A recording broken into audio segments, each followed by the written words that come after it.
I didn't know the person I trusted the most would try to destroy everything. I had it started on a rainy night when the city lights blurred into long streaks of color through my apartment window. I opened her message, half expecting something mundane, maybe an apology, maybe a joke. Instead, what I saw made my stomach twist into knots. She was leaving me. For someone else. A rich guy. Someone who could give her what she claimed I never could. My heart slammed against my ribs. Everything I had built in those quiet, painstaking years of love and loyalty felt like it was being ripped away in seconds. And just like that, my world shattered. Before I tell you how I got my revenge, you need to understand how this nightmare started. Not the betrayal itself, but the man I was when it happened. The man who loved too easily, who trusted blindly, who believed that devotion could fix anything. That man died that night, and in his place, someone else had to rise. She was stunning, always had been. Sharp, confident, intoxicating. But beauty without loyalty is a trap, and I had fallen straight into it. I was young, ambitious, yet naive, in the ways of love. I thought promises meant something. I thought hearts were sacred. I thought her leaving was impossible. The months that followed were a blur of sleepless nights, coffee-stained notebooks, and long walks through empty streets. Every corner of my apartment reminded me of what was lost. Her laughter, her scent, the ghost of her touch. I couldn't escape it. And every time I tried to distract myself, memories clung to me like shadows, relentless and cruel. I reached out to friends, some who offered comfort, others who were indifferent. The pain became my closest companion, and loneliness my only teacher. I began to see the world for what it really was, indifferent, harsh, and unapologetically cruel. The people I trusted didn't show up. The world didn't pause to let me heal, and the person I used to be, he wasn't coming back. It was then that I met him, the man who would become my mentor, though he didn't know it. A quiet, calculated presence, older, scarred, but composed. He didn't pity me. He didn't offer empty words. He simply taught me this: pain doesn't define you. Weakness doesn't define you. Only what you do after the world breaks you defines who you become. I swallowed my pride, my despair, my grief, and slowly, painfully, I began the process of rebuilding. Not for anyone else. Not for her. Not for approval. I rebuilt for me. Brick by brick, habit by habit, decision by decision. I studied relentlessly, worked tirelessly, and honed a version of myself so quiet, so lethal, that no one would ever expect what I was becoming. Every morning I faced my reflection and reminded myself, you are not broken. You are learning. You are rising. Every night I confronted the memories, the regrets, the tears, and I let them sharpen me. Pain became fuel. Heartbreak became fire. Betrayal became armor. Months turned into years, and the world began to notice. Friends whispered. Strangers glanced longer. Mutual acquaintances mentioned my growth casually, and every word reached her ears eventually.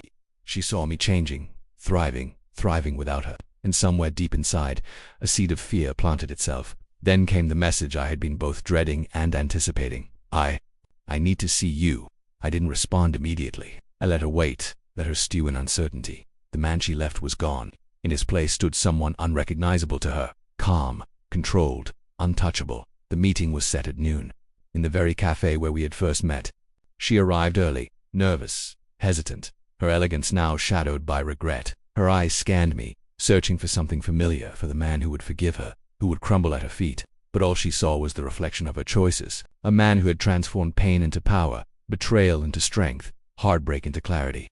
I'm sorry, she said, voice trembling. I know I hurt you. I know I left you, but I raised a hand. Stop, I said calmly. Every word deliberate. Do you even understand what you're asking? You want a second chance with someone. You abandoned someone you thought wasn't enough for your convenience. Tears welled in her eyes.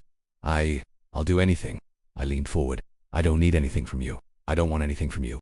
The only thing you can do is realize what you lost. That's your lesson. She froze, panic and despair washing over her. The old power she wielded, the charm, the control, the certainty evaporated. For the first time, she experienced powerlessness, not from my actions, but from my absence.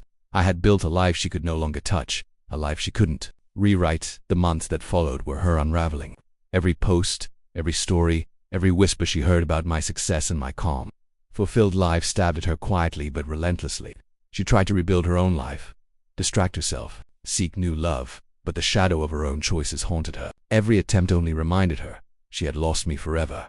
True revenge, I learned, isn't dramatic.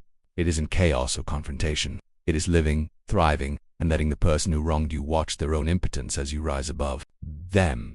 It is peace, not malice. Strength, not vengeance. The final twist came months later. She approached me again, not with pleading, not with charm, but with quiet, cautious desperation. "Can we talk?" she asked. I looked at her, serene, composed, and shook my head gently. "You've already made your choices. They defined you. They don't define me." She was shocked, confused, angry, desperate, but I didn't need to explain. My life, my growth, my power, my peace said it all. She came back hoping to find the old me, the man who would bend, beg, and forgive. She found someone she would never have again. Walking away from her that day, I felt no triumph, no malice, no anger. I felt something far deeper. Freedom. The storm of betrayal, heartbreak, and despair had passed. The ashes of my past had forged a man stronger, sharper, unshakable. I walked alone into the night. Not out of loneliness, but choice. The world no longer dictated my happiness. Other people no longer defined my worth. I had turned pain into purpose, heartbreak into clarity, betrayal into power. I was whole. I was free. I was unstoppable. She had left. She had returned. She had realized too late. But I had learned. I had risen. And in the quiet after the storm, I understood the ultimate truth. The people who leave, the failures that break you, the betrayals that wound you, they are not the end of your story. They are the beginning of your rise. And as I walked away that night, I knew with absolute certainty that the man who once cried, begged, and suffered was gone forever. In his place stood a man no one could manipulate, no one could touch, no one could break.